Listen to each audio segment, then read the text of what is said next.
Okay, so next up let's go back over here. In the last video, we created our survey questions and we made each type of question.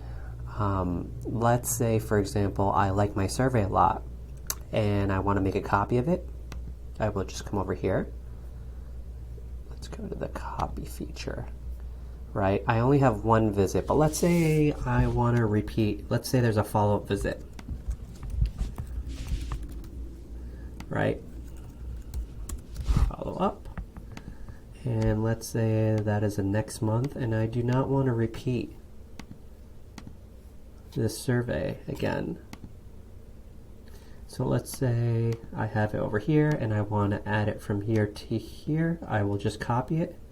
Let's go to the copy feature. And where do I want to duplicate this COVID study? Into the follow-up survey. Notice at this very second there's no survey. But I'm going to duplicate it. And notice right here we have a follow-up survey. So very nifty feature.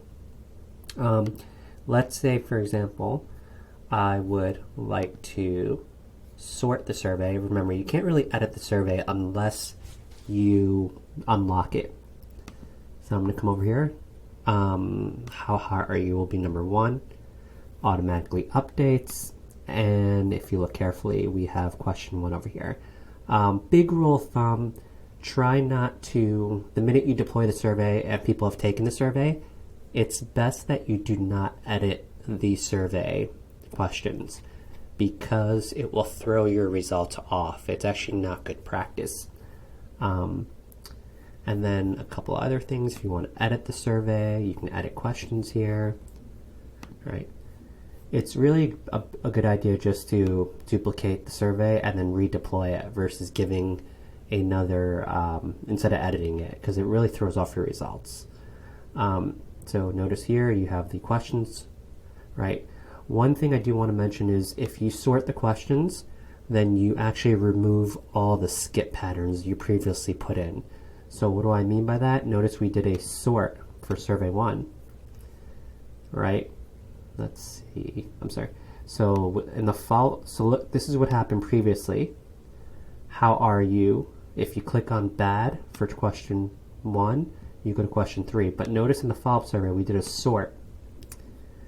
Notice everything is in chronological order now because question 1 becomes question 2 becomes question 3, and so on. So that's a pretty good feature.